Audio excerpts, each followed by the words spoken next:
Hello, and thank you for joining us today.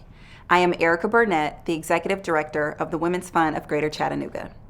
At the Women's Fund, we have an ambitious goal to see Tennessee move from 49 to 1 across issues most impacting women and girls.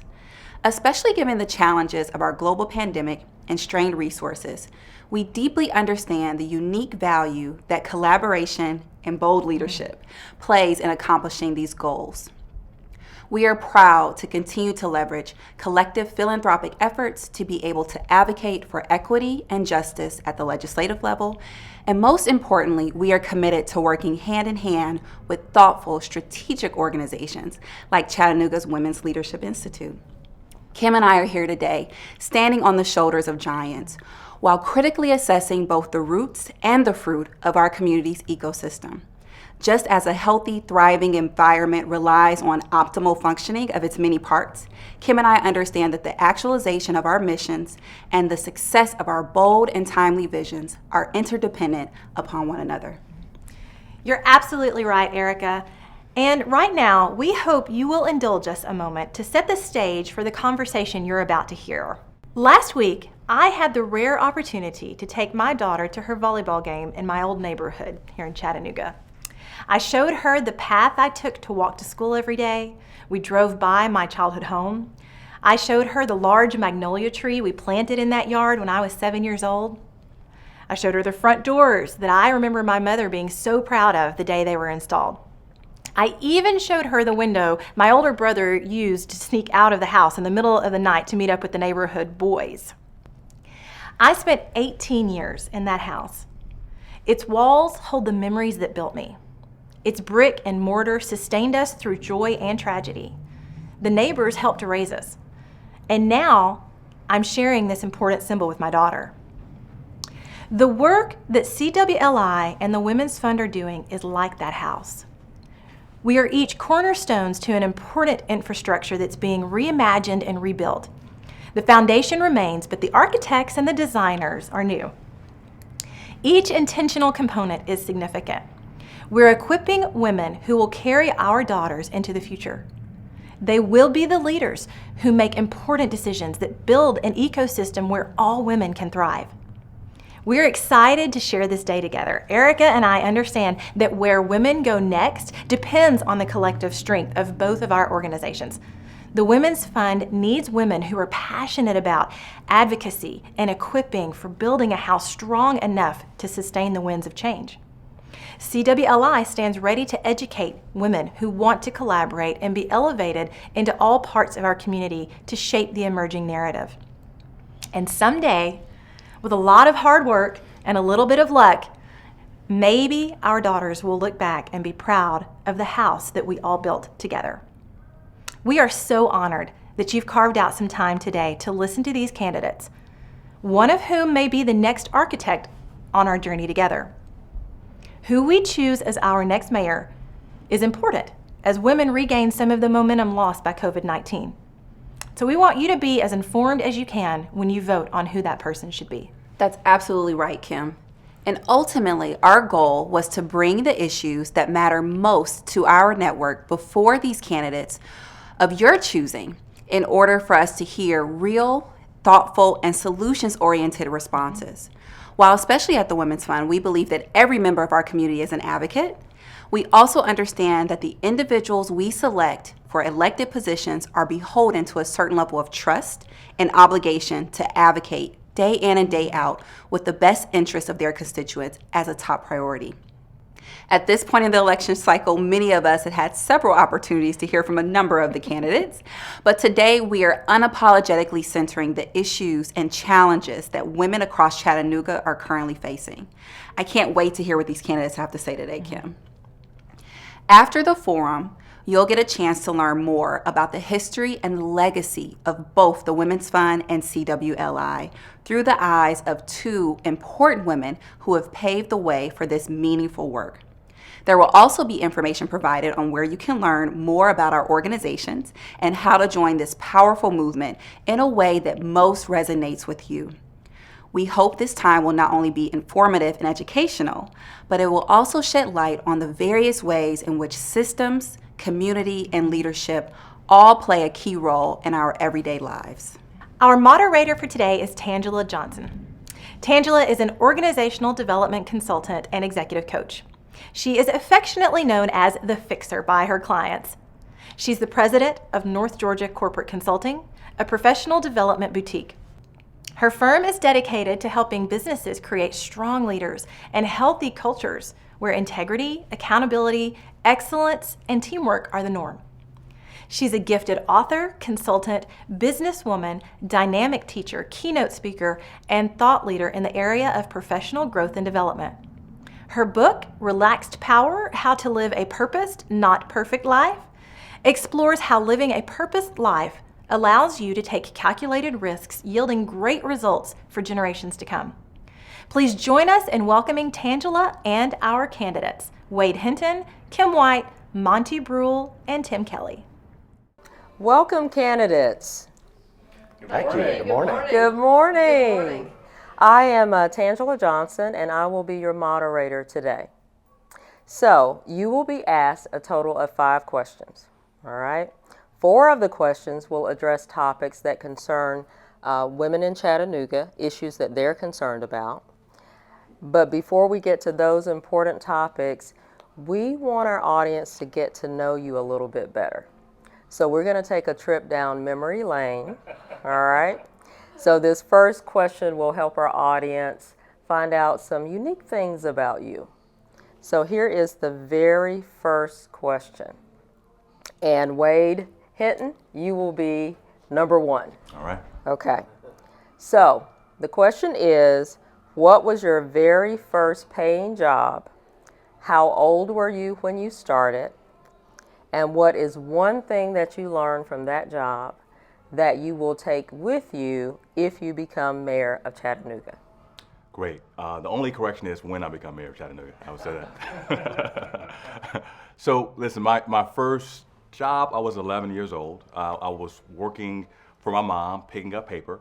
But the first job where I received a true paycheck was with the city of Chattanooga. I was working in a public works summer youth program. And it was fantastic. It was hard.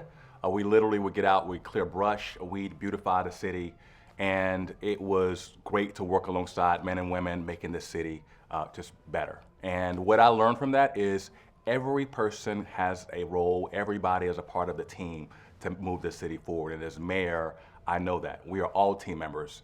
And the only way we're really going to move the city forward is if everyone contributes and plays their role. All right, thank you. Thank you, Wade. Tim, your very first job. My very first job was as a dishwasher and a busboy at the old Vine Street Market, which is on Vine Street. I was 15. I had a hardship license because I was living with my single mom at the time. And she said, you need to get out of here and get a job. And so I went and looked in the newspaper, found it, and it was one of the greatest jobs I've ever had. It was great fun. I worked with a lot of people I know to this day. In fact, Leslie Jordan was a waiter there, and one of the side benefits of that job was he did his variety show to earn his money to go to Hollywood, and I played the drums in that little variety show for him, which was great. I got to see him back in town here the other day, and he was like, oh my God, I can't, he had forgotten who I was long since. So it was a fantastic job. It was really great in that, it showed me the meaning of hard work. And it was really nice because you started with a dirty dish and you ended up with a clean dish. And I don't think I ever had a job that simple again. But it taught me the value of, it taught me that there are no small parts, there are only small actors, the value of teamwork. And it taught me that in my subsequent jobs working for my dad and my family business, I would never ask anybody to do a job I'm not willing to do. There's no such thing as, I'm not a big believer in hierarchy and dictatorial management. I'm a big believer in teamwork, so it really taught me the value of teamwork. All right, thank you. Thank you. Monty. Well, my first job was when I was 15, and I worked at a drugstore in right across the street from Dalewood Middle School. It was called Palmer Drugs, and I think I was a clerk there, so you came in, I waited on you at the register. My job was to stock the shelves too, so I was constantly. I just remember all the boxes of Pampers. I didn't know that there were different sizes of diapers, and I learned a lot about Pampers at the age of 15 that I never thought that I would know. I'm an only child. I know that's hard for you to believe. But after I'd been working there about a month, the manager asked me to come to his office, and he said, this isn't really going very well. You're not performing the way we thought you were performing, and that was news to me. I was kind of shocked. I want to say, do you have the right guy? Maybe you've got me confused with somebody. But I learned that it's important to have to meet other people's standards. That it's not just about what I want to do. It's not just about me. It's about what other people's expectations are. And I also learned from waiting on customers that there's a broad variety of people in the world, and I really learned how to interact with different kinds of people. And some of those lessons, obviously, on the campaign trail, are important to me today. Thank you. And Kim, your first job. Yeah, thank you. So early on, I babysat. I'm the oldest in my family, so I had a brother 9 years younger. So I babysat for all the neighborhood kids. But my first paying job was in sales at Casual Corner. I had to work to help pay my way through school, so I started early at 16. I really think that that's where I first learned about how important it is to listen to other people and understand needs and understand how different people are. Very different when you're in retail sales. And that's something really I've taken with me my entire life. How do you actually fit needs? How do you actually solve problems? And retail sales is a great way to do that. Thank you guys for your stories. Now let's shift to those important issues that our audience wants to hear more about.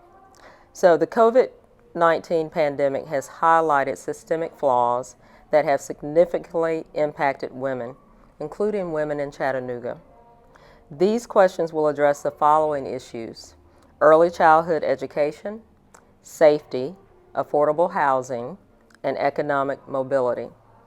There will be one question per topic, and each of you will have approximately 3 to 4 minutes to answer. So first question will go to Kim. And you'll answer first, and then I will let you know who will follow after that. 2019 data indicated that 50% of Tennessee families depended on a female breadwinner. Since then, we have entered a period of life in a global crisis. The pandemic has placed stress on everyone, but research indicates that women bore the brunt of losing their often low-wage jobs, implementing virtual school, losing access to child care, and often sacrificing career opportunities. How will you not only promote women in the workforce, but also address the inequities that have been exacerbated by the pandemic? Kim. Yeah, thank you, Tangela. It has been, I think it really has highlighted so many roles that women play. I know that. I'm a female, and I've struggled early in my career juggling a lot of different jobs. I actually qualified for subsidized housing when I was first getting out of school and trying to juggle and try to figure out how to make it. I understand that, especially with childcare, how do you actually make career choices? And the stat was really shocking to me that over 1 million women have dropped out of the workforce, and yet we have a talent gap. So there's some things that we can do here locally. I think that we really could be a poster child of how we actually move our city forward. First is what we do with early childhood education. And when I see women that are dropping out of the workforce because they are juggling so much, what can we do as a city? So we can expand seats. That's one. We can actually work with partners on how we get good quality childcare. Maybe City Hall needs to be a place that we could be an example to other businesses of how we have flexible work schedules and what we can do. If there is a talent gap, and there is, what can we do to actually make it easier for women to actually juggle all of that? In my career, I've been accused of only hiring women. And in order to get great talent, you have to be flexible, and you have to actually work with their schedules. And I think that this has really highlighted the importance of that. And I think me as a female and as mayor, that's one thing that I can really shine a light on, is the importance of employers, giving women more flexibility. If we want to have the best of the best, and we want to actually be a partner, how can we actually come alongside women who are juggling so much to help? Okay, thank you. Wade. Yeah, so and the candidates heard me tell the story about the fact that I grew up over in the West Side. My mom raised me, and I only began to appreciate some of the sacrifices that she made in terms of her career by choosing to work right there on the property where we were raised in this apartment complex. And she made that sacrifice because she wanted to have more time with us as kids. And that was a choice made a long time ago, but those same choices, those same decisions have to be made or being made right now. And when you talk about 1 million women leaving the workforce, a lot of folks are choosing, one, because of issues around childcare, but also because they're on the front line, low-wage jobs, right? So we're seeing that mass exodus. So as we think about what's next or how do we begin to address these issues, we've got to be real. This pandemic has taken an issue that, again, these choices were already there, has made it absolutely worse and has exacerbated the challenge. So one, we've got to create more opportunity. What that looks like for us is just first shoring up where we are, providing some assistance so that women and their families can stay in homes for rental assistance, making sure we're providing support to small women, minority-owned businesses, making sure we're providing support for childcare during this time.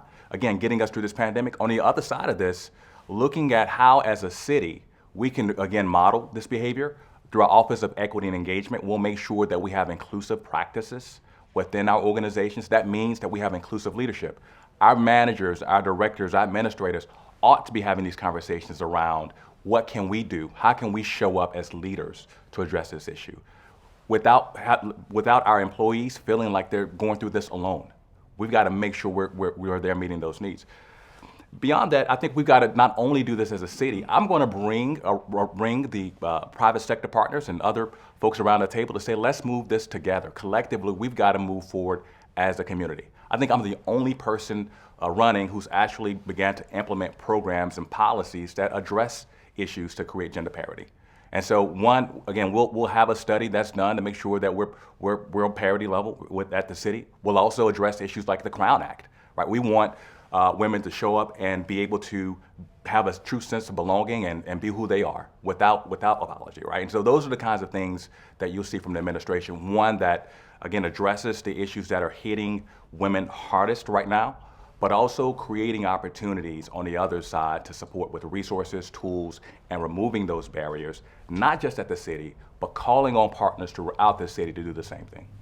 Thank you. Tim. So the COVID pandemic has been brutal across the board, but it's been especially harsh, obviously, to women. And we hear a lot in economics about the K-shaped recovery. It's exacerbated inequity across the board. I come from a matriarchal family. My mom was a single mother from the time I was 11 on, and I saw it then, and it's worse now than it's ever been. I think the most important thing we can do is expanding childcare. Early childhood education is incredibly important. It's the single most important thing I think we can do for the long-term future of Chattanooga. And I was talking to the folks from the Early Matters Coalition the other day. We had 160 child care providers, early childhood providers in Chattanooga prior to the pandemic, and I think they can count about 90 now. They've just blown away. They're just MIA. And I mean, it's a terrible situation. It's put a terrible burden on women in particular, single women in particular, who are also often caring for seniors. So look, I think the city can do primarily much more to expand and through small business support, get those small child care providers back on their feet and direct people in Chattanooga to resources for help. My campaign manager is a woman, and you know there are state resources available for businesses, for people who are in essential businesses and others to help pay for child care. But again, Chattanooga doesn't really have a resource center now to help direct people to resources. I'm not sure how many people know that. So the city can play a much better role in public communications to direct folks to resources, which is currently not the case. Domestic violence is also up during this period of time. I think 28% was the last number I saw. We've got room at the Chattanooga Police Department to expand Victim Services Unit to assist with this, and we should and we will. It's a major issue. We also have to stop evictions. The city could help. We are on the brink of a crisis with evictions, many of whom, many of the renters are single mothers. And we've got to work, again, with the federal government to stop evictions and provide legal support to stop that from happening because, again, the COVID crisis, we're working our way out of it, but we're not there yet. And so we have to be more proactive in that event too. And I would just say my administration would look like the community. My campaign staff now is over half female, and certainly my administration would look like that as well. And I would be aggressively looking for ways to support and expand opportunities for women, and of course would continue with the Mayor's Council for Women as well. Okay, thank you. Monty. Well, pre-pandemic, across the United States, women earned 81 cents for every dollar that men earned. And in Chattanooga, when you look at households in poverty, 2/3 of all households in poverty are headed by single women. So women were not in great shape in our economy prior to the pandemic. Those numbers, I'm convinced, are far worse today as we're working our way through COVID-19 and hopefully getting to a point beyond. The first thing that I can do is, as mayor, make sure that I am hiring women and I'm paying them a fair and equitable wage. So when you look at my administration, you will see lots of women. I think like everyone here, our campaign staffs are largely run by women. And I think that my administration would be no different. The city of Chattanooga has about 3,000 employees. What we need to do is make sure that women who work for the city of Chattanooga are being paid a fair wage, that there are no pay disparities within the city of Chattanooga. We absolutely have to do that. One thing that I have learned from being involved in the startup community is that when I look at companies as they begin to grow, the founders tend to hire people like themselves. And so I want to recruit the 100 largest women-owned companies in America to come to Chattanooga, because if we want to accelerate the economic well-being of women, I think if we have female-owned companies here, then they will hire women, they will pay them a fair wage. Can you just imagine if we attracted 3 or 4 $200 million female-owned companies to Chattanooga? It would really have a positive impact on our culture. When I think about women who are hurt the most by the pandemic, there are a few things that we have to do. We absolutely have to improve the availability and quality of child care. People need child care not just Monday through Friday, 9 to 5. People work at night, in the evenings, on weekends. So we need to convene all of the providers of child care services and talk about how we can make it better, how we can find solutions to those issues. In Chattanooga, we do a great job of creating opportunities up at Enterprise South, almost to Ottawa. But that's not where our poverty problem is. We've got to locate jobs in our urban core that are close to where people who need those jobs live. So again, it's about who we recruit and then where we place those companies. The last thing that I will say is transportation is a huge issue. So I want to make CARTA free to ride for all people all the time, and I want to reroute the system so that it actually goes places that people need and want to go.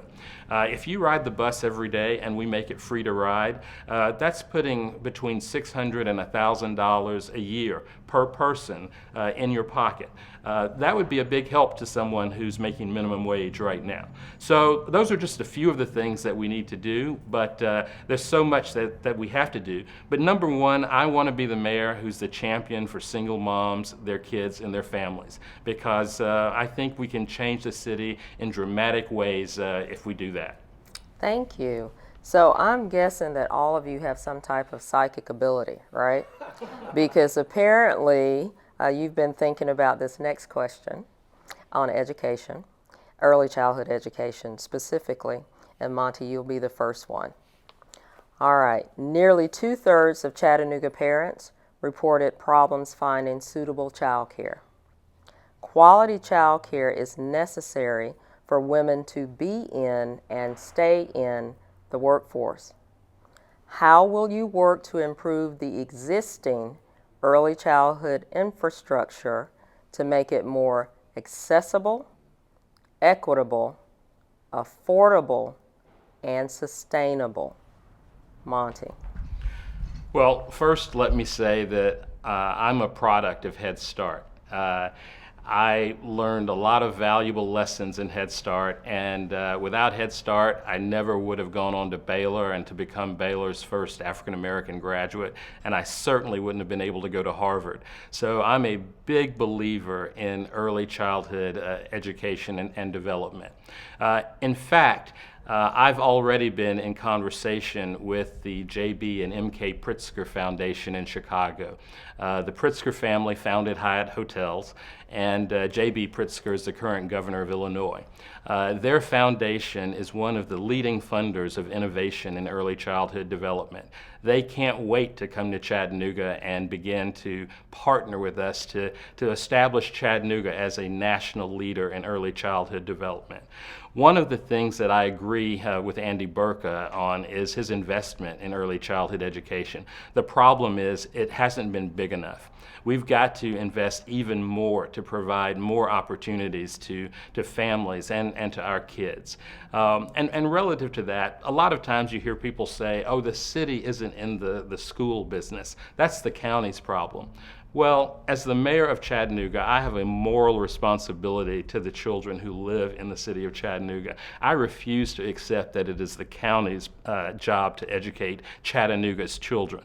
So I'm going to partner with the schools in any way that I can because we can't leave our kids behind. We have a school system where only 36% of the kids are reading at grade level. That is not a recipe for success, but it all begins in those critical years, 0 to 3, early childhood development, and we are going to invest even more when I'm mayor of Chattanooga.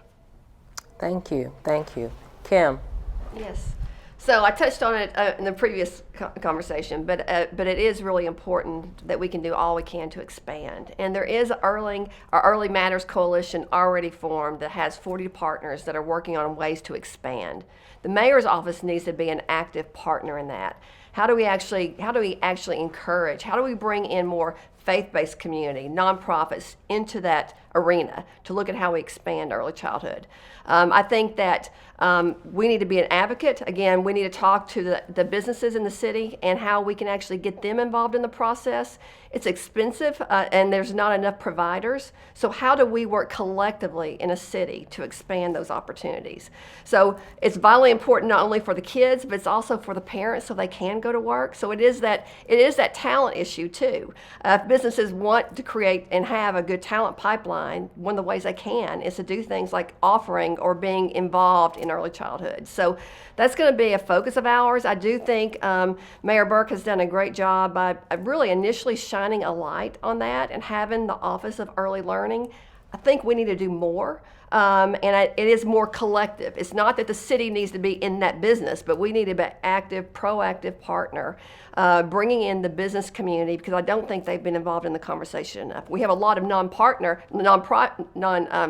nonprofit communities that are there around the table, but I think the business community can make a tremendous impact. And again, I think at City Hall, as a female mayor, I want to give my staff flexibility, and I think we really could be a great example of what a workforce and what we can do to help create a great workforce environment. I've done that in every place I've been, is making sure that there is flexibility, that, and I think we'll be the example. Thank you. Wade. So I was in my old community neighborhood about a week or so ago, and I had a chance to share a story with some volunteers. And across the street was the daycare, Newton Center, that I attended when I was 4 or 5 years old. And it was there that I really learned so many valuable lessons and really set me up for success in the path. And you know, when you talk about education, right, for me, I think this is one of those issues that touches everyone. Right? It touches the kids. Obviously, we want to make sure we're setting them up for success and get them on the right path. So we have to make sure we're investing. It touches women. We've talked about the number of women that are having to make that hard choice and had to leave the workforce. But it is impacting businesses as well, small business owners. If childcare was not an issue or priority for businesses before, it is now. This pandemic has shown us exactly how it can impact, and this is a worry and concern of a lot of businesses around this community. So we've got to make sure we have them at the table. For us, again, for me, I was fortunate enough to be at part of the city when we opened the Office of Early Learning and working on projects like Baby University and saw the scholarships that went out. So you'll see from me a commitment to continue to invest and invest more in the Office of Early Learning. That includes providing more access and scholarship to those parents. They make too much to qualify for assistance, but don't make enough to get access to quality child care, to provide some support to those daycares and child care centers that need support for small businesses. For small business support. These are small businesses, and we know that they're actually producing and creating and helping our kids go set up for success, but they're also small business owners. So we have to make sure we're providing that support as well. But more than that, we've got to make sure we have a standard curriculum so that, again, this is a concern I know that Dr. Johnson has. So when those kids do show up in Hamilton County schools, they're ready to go, and they're on that level. Now, again, we're not in school operations, but these are our kids. These are our kids, and I know that my journey from Newton Center to city attorney has been the exception. It needs to be the expectation, whether it's going to go into law, whether you want to go to a trade school, whatever it is, we have to make sure that path is easier, remove those barriers. Part of that is making sure we're investing in our kids, investing in our community, and also partnering with our workers to make sure we're addressing what the needs they have, whether that's through a flexible working environment, whether that's working with businesses to make sure there's on-site childcare. When I was at Volkswagen, one of the things I helped set up was the Erlanger Wellness Center there with an on-site childcare facility. Right, so I'm very familiar with what this looks like and what it can look like. And as the mayor, I will model this and make sure that other CEOs see this is how it's done. So I'm ready, and I'm welcome to partnering with everyone to make sure we become a city that everyone looks to. Monty's right. Pritzker is a foundation that is leading and innovative in this. They're already here doing work. I know Carissa Jones is working on some projects now. We want to expand that partnership and look at more opportunities to support not only our kids, support our women, and support our businesses. And we know by doing that, our community will move forward. Thank you. Thank you. Tim. Well, I would echo everything that's been said thus far. Look, this is the single most important long-term issue facing Chattanooga, and we've said it from the very, very beginning, and I'm thrilled that the entire campaign, every candidate in the campaign is now talking about it. All my 30 years in nonprofit work here, and when I went back to graduate school late in life, I had a professor there who drilled into my head. It is the single most important thing we can do for the long-term future of the community. I have no future political motives or ambitions, so I'm willing to pursue strategies and investments that won't necessarily pay off in my term or even my lifetime, and there just is no single more important issue than high-quality, accessible, affordable early childhood education, particularly in low-income areas. Currently, only going into COVID, I think we had 1 in 4 kids in early childhood education. And coming into kindergarten, only I think 40% of kids were actually able to pass a proficiency test, knowing their letters, their numbers, and their colors.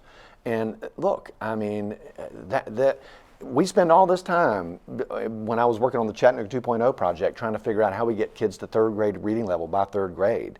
Well, if they're coming in not knowing letters, numbers, and colors, how's that even possible, right? The best investments in education are the first investments. And so I would aggressively expand what Mayor Burke has already done, creating those 1,000 seats, to really, just by any means necessary, expand that footprint and get it back on its feet. Obviously, most of that is a small business environment. Those providers that we talked about before that clearly need help getting back on their feet. We may be able to look at YFD centers as child care centers. The last thing we want to do is compete with or damage the existing network.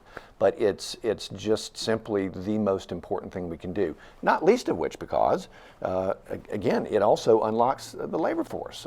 Women cannot get back to work until they have child care, and it must be high quality child care. So it's the first thing we started talking about. We start campaigning, and I'm glad we're talking about it today because there is quite simply nothing more important. And I don't think we need to, expand the budget to do it. I think, as I've said many, many times, any extra money I find in the budget, in the sofa cushions of the budget, is going to go toward early childhood education, plain and simple. Thank you. So our next question will be about safety. And Tim, you will go first. All right. Women and their families need to be safe from interpersonal violence of all kinds. Violence against women has escalated since the pandemic. How will you prioritize safety in a way that makes the best use of the organizations and agencies across our city? And how will you allocate resources to prevent the same outcomes from happening again and again? As I said before, D'Angela, thank you for the question. I think it begins with expanded support for the Victim Services Unit at the Chattanooga Police Department. That is, they're doing great work out there with the Family Justice Center, and that needs to be expanded upon. And we would work with Chief Roddy to do exactly that. I also think, look, the job of the mayor is, in some respects, to be the orchestra conductor, and we have a fantastic nonprofit community here. I'm thinking about the Partnership for Families, Children, and Adults, and others that provide critical services for the city. And in many cases, they've lacked an effective orchestra conductor to help coordinate services. The budgeting process we have now, budgeting for outcomes, forces them to go back through a process to do a lot of hoop jumping to come back and sing for their supper every year for budget. And they're fulfilling essential services for the city that the city would otherwise have to provide in these critical areas. And it's not right, and we need to change that process so that we're on a 3 or a 5 year plan to give them the money they need to operate without having to run around and try to raise money from the private sector to operate, which is time and energy that they can't spend providing services for women in the community. So again, it would be a primary focus in my campaign, and it's a critical area to address. Thank you. Monty.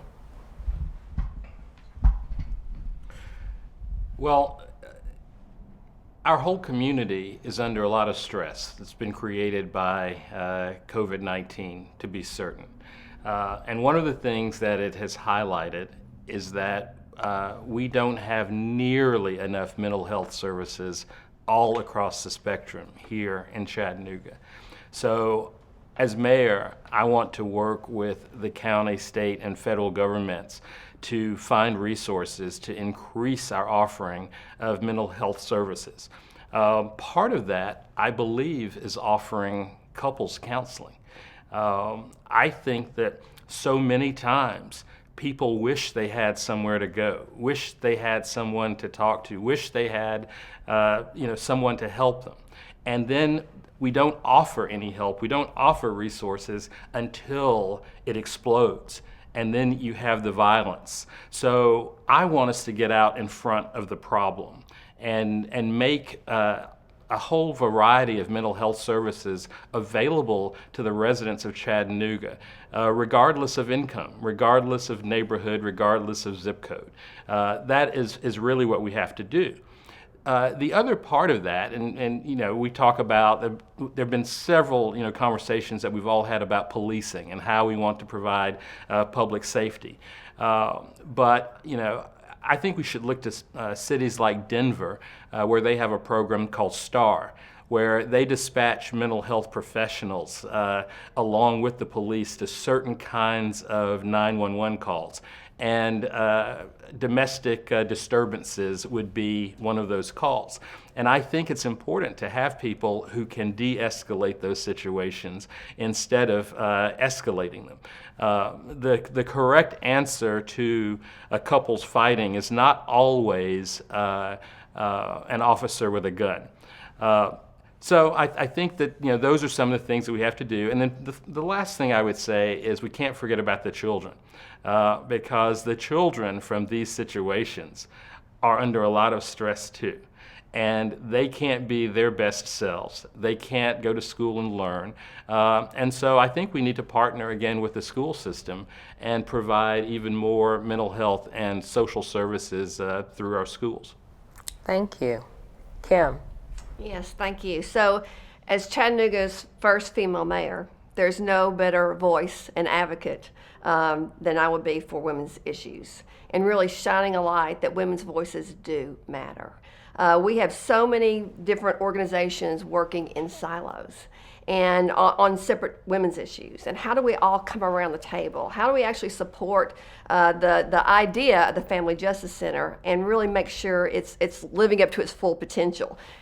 Family issues don't shut down at 5 o'clock in the afternoon, and they happen on weekends. So the idea is great, but really centralized services are very limited. So how do we actually pull the resources together? We have some great partners that are in this, but we haven't had it around the table.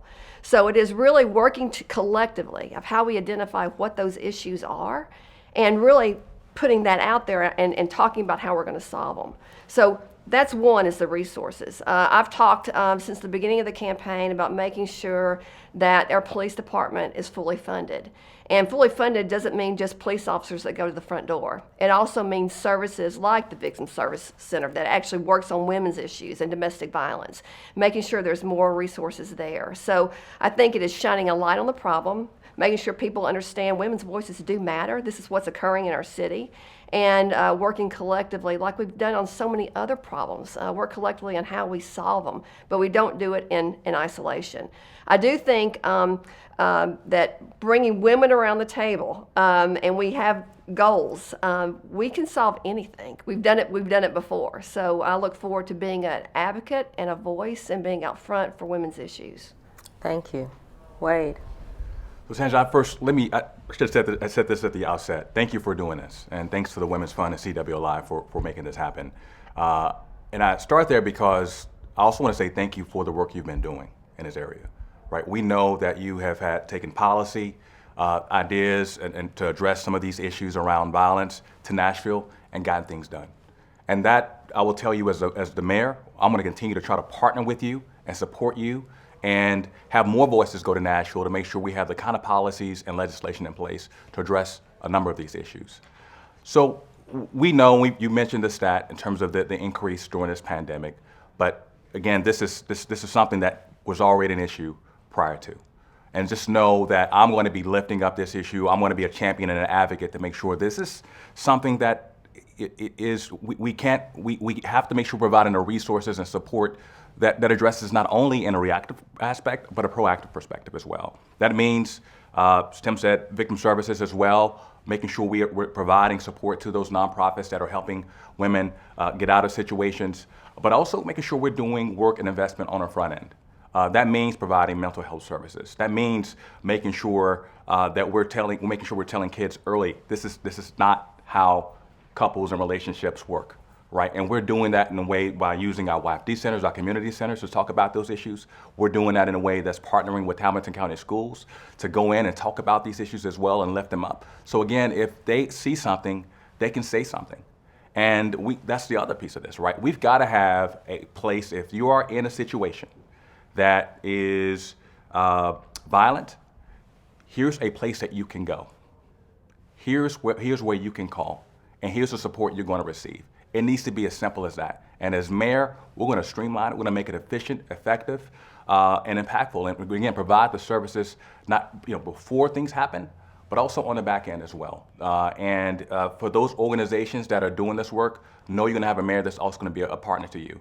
I was there when we started the Family Justice Center. Know we'll do more of that. We have to figure out how we get even better access, though, to the Family Justice Center and get some of those things, those resources out into some of our community centers as well. It's a great hub, but it needs to touch more communities to ensure that for those who might not have access, that we do make it a little bit more equitable in terms of our delivery.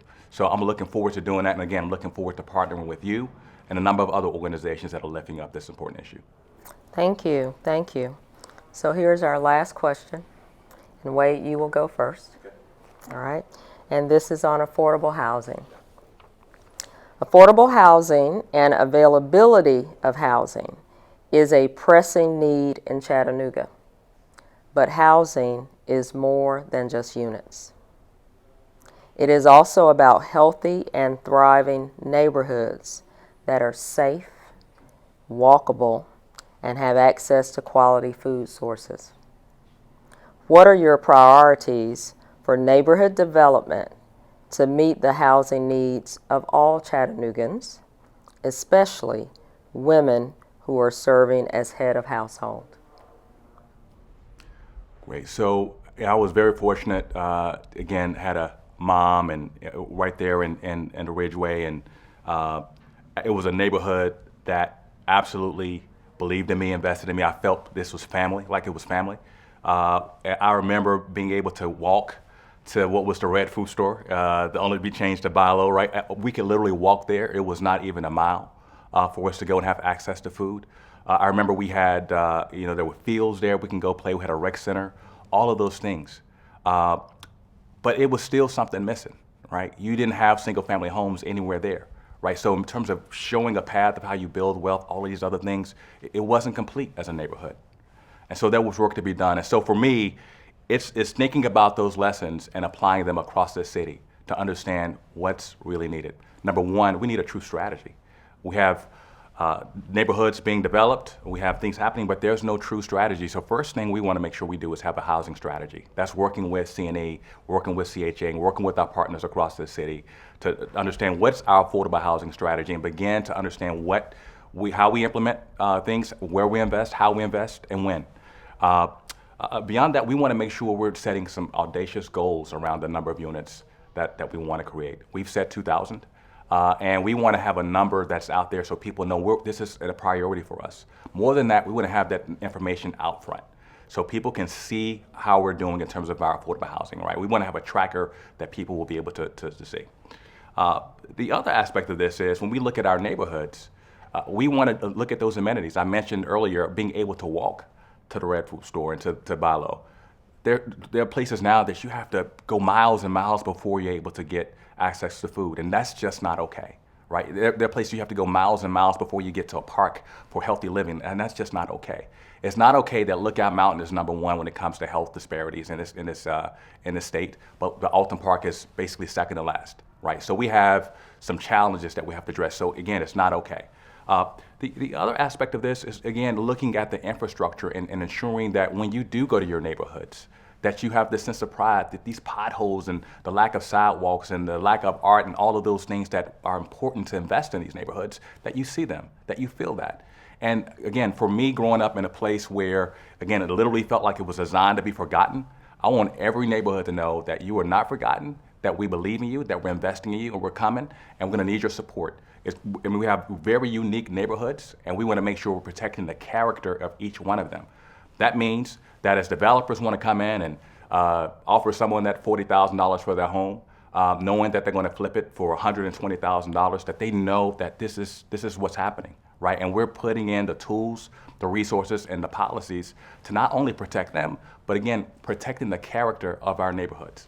And that also means providing the support for those homes that may be in dilapidated conditions, to work with our nonprofit partners to come in and restore those places so that people can feel a sense of being in a quality home with access and the amenities they need to begin to feel pride in their neighborhood, but if they do that, they also feel pride in their city.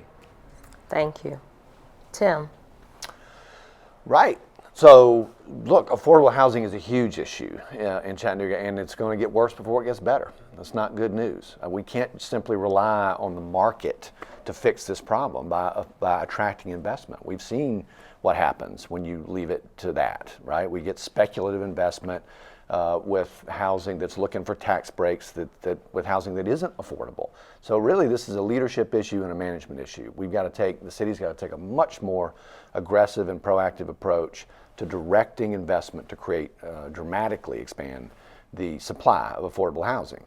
We start by unlocking the land bank. There are 1,000 cities, something like 4,000 acres that the city owns that's sitting there dormant. That needs to be freed up for investment and creation of affordable housing. We can work with our local foundations. We're blessed to have fantastic, large, well-endowed local foundations.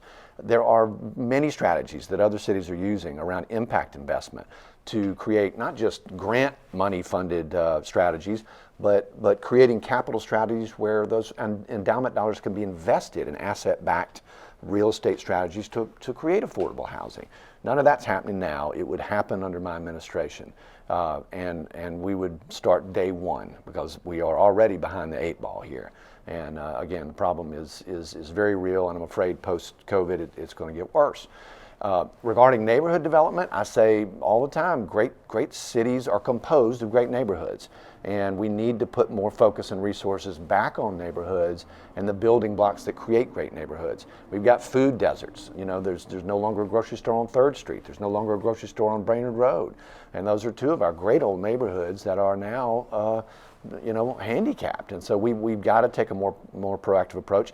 I would split, currently you've got economic and community development together at the city. I would split that and put different heads on economic development, which is its own animal, and community development, and this would fall under community development. And this person's really sole job would be to be looking at expanding affordable housing and how we breathe life back into these neighborhoods. One way to do that is focusing on green spaces, right? I would organize parks a little different and go back to parks and outdoors and work with Matt Lyle and other innovators in Chattanooga to push forward on some of these projects to create greenways, to connect neighborhoods so single mothers could get out and walk to a park with their children and enjoy the great asset that is Chattanooga's green spaces. It's probably our greatest natural competitive advantage as a city is this incredible natural environment that we have, but we haven't been proactive enough in creating and connecting those spaces and neighborhoods. So that would be my approach. Thank you. Monty? Well, I am encouraged somewhat because CNE has recently released a multi-year strategy and plan to address housing affordability in Chattanooga. The one thing that I really like about the approach CNE is proposing is that we do it on a neighborhood by neighborhood basis. That is so that we can maintain the character and culture and history of each neighborhood.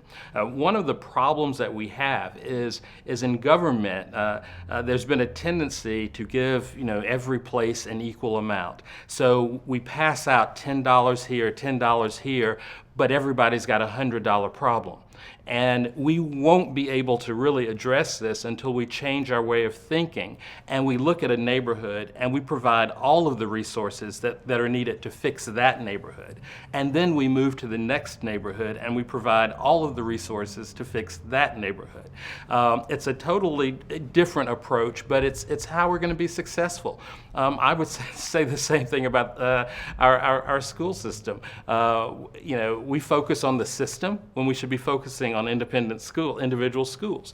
And I guess that's just a problem that government in general has, and that's a perspective that in my administration we're just going to have to change. Specifically about housing affordability, the upper limit of affordability in Chattanooga right now is about $189,000 for a house, just under $200,000. But last year, the average home that was built in Chattanooga was $350,000.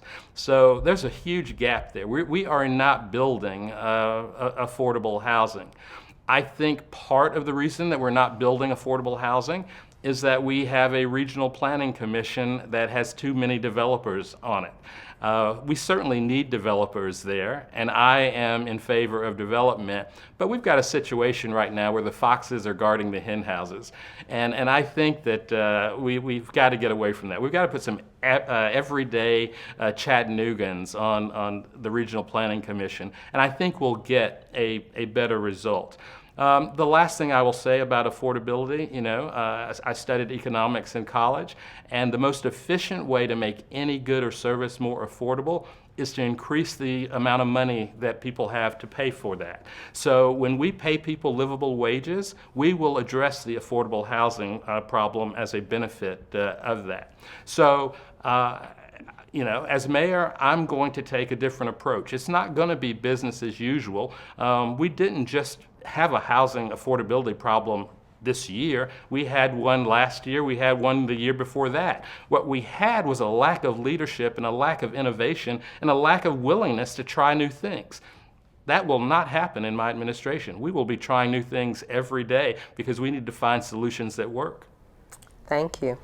Kim? Yeah, well, thank you. One of the reasons I am running for mayor is that I've seen the success, and I have been successful at what we've done, creating a great downtown. And I've seen so many areas of our city that have been left out. And I want to take the same processes and skill set that we've used to create a great downtown, which is still important, and really apply that to every part of our neighborhood. So I've been out meeting with neighborhoods, talking to the neighborhood associations since I started my campaign. And every one of our strategies really addresses components of how we build strong neighborhoods. So the first piece is community planning. So my administration, and I think any strong city, is community up. It's not top down. It's actually getting out and understanding what makes each area unique. Some neighborhoods need more parks, some more sidewalks, some more housing, but there's components that every neighborhood needs more of. So the first thing is the affordable housing piece. We've put together a very specific program of how we believe we can bring 700 units of affordable housing, and that's a goal that is attainable by really leveraging city assets.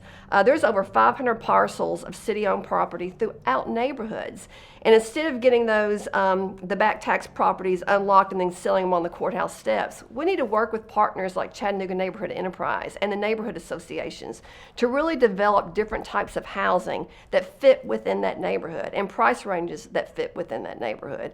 So that's one piece. We really do believe that by putting some funds in, we plan to put $2 million into the budget, and then work with area banks and nonprofits to really have a housing fund that is sustainable. So we really believe that we can do affordable housing in a great way. We've looked at areas like Knoxville. They've done some things like recoding, looking at neighborhood codes about what housing types are available. So I think that the city has several different levers that they can do to help solve affordable housing, but really working with partners like Chattanooga Neighborhood Enterprise is a key. And yes, they've done a great plan, and I think it's really bringing them back to the table to identify that.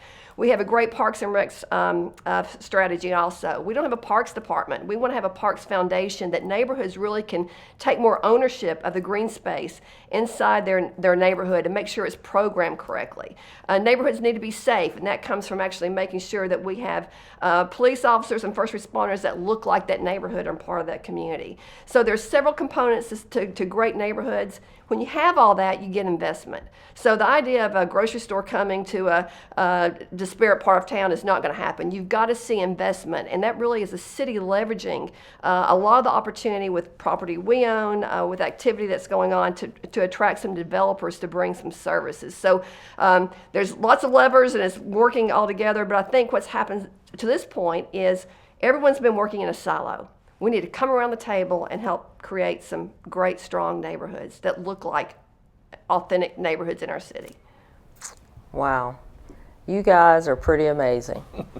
This has been an absolute joy to spend time with you. I am sure our audience appreciates your energy, and your passion around making Chattanooga the absolute best it can be. So good luck to all of you. I want to thank our audience for joining us, and we really appreciate CWLI and the Women's Fund for making this possible. We appreciate the production team and everyone who was involved in this process. And we look forward to seeing great things from one of you and all of you in the future. Thank you. Thank you, Tangela. Appreciate the opportunity. It's been great.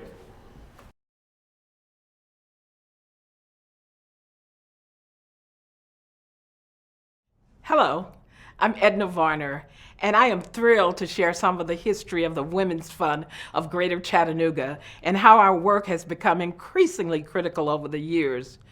Very early in our founding, I found myself in a room full of passionate women as part of the Women's Fund Network's annual conference. A handful of us traveled from Chattanooga to Atlanta to participate in this national gathering. The shared sentiment at the conference was how hard life continues to be for women when it shouldn't be. This deeply resonated with me, and I was reminded of my mother. And although she was not a single mother, I saw her being so strong in so many ways, and she had to do it on her own. And I thought, what if women didn't have to do it alone? What if these women, like my mother, had other women sharing their stories and bolstering each other through?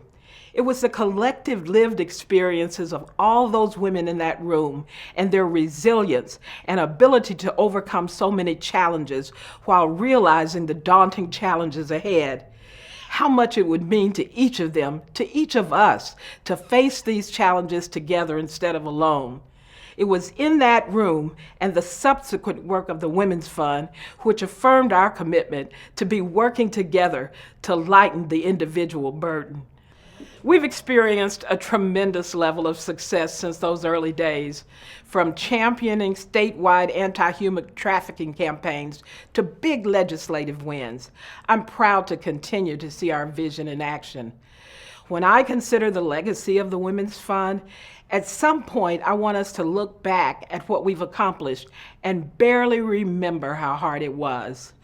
I envision a day when it's difficult to remember a time when women were paid less than their male counterparts, when women were victims in their own homes, or a time women didn't even apply for some of the jobs or aspire to some of the things they desire for themselves.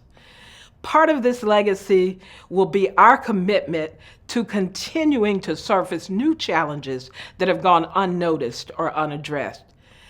That anything that is still making life hard for women is still being addressed. When people think of the Women's Fund, they acknowledge that we have accomplished so much, but instead of resting on their laurels, they continue to address new challenges and champion worthy causes. My most important hope for the future of women and girls across our community and across our state is that the usual suspects who are always on the front line advocating for women will be joined by new faces, especially younger faces. That the usual folks who are ready to take the risk and be bold are joined by women who never considered themselves bold, but have now been emboldened. I hope that we all see ourselves important to this fight. I'm an educator, and I grew up in Chattanooga when our schools were segregated. Over the years, I've been one of the leaders of numerous collective intervention efforts, some more successful than others. And what has become clear is that there is a role for each group, each organization. When our community is hemorrhaging in many ways, here at the Women's Fund, our collective philanthropy helps to stop the hemorrhaging, mitigating the damage that has already been done. But our advocacy efforts address the root causes of these issues, so we aren't fighting the same battles year after year after year. Most importantly, we aren't fighting alone. Hello, my name is Marge Fleming, and I'd like to take a moment to share with you some of the history of the Chattanooga Women's Leadership Institute, or as it's known, CWLI, and why I think it matters as much today as it did when I helped start it 25 years ago. In 1996, myself and 6 other female leaders looked around and said to ourselves, There really should be more of us. We thought we had the ability to multiply and see more women in decision-making roles. Passion, purpose, and purse became our tools. We believed that we could start something that got women thinking about taking on leadership roles. The first couple of events proved to us that was true. Mentoring was not a word often used at that time, or even generally thought about, and yet that was exactly what we were doing. Then we began to see more and more women join us. When I think about the legacy of CWLI going forward, I think we have successfully introduced hundreds, if not thousands, of women to even the potential of thinking of themselves as a leader. CWLI has also demonstrated to the community that women's voices matter, and we have to be present in decision-making roles. We've worked hard to instill confidence in so many women, and I would like to see us keep that going and build on it. We also believed that the more we could get women saying good things about one another and supporting one another, we would consider that a home run. Those of us who started this organization would like to see this work accelerated and see women being advocates for one another in our community. We all end up being better when that happens.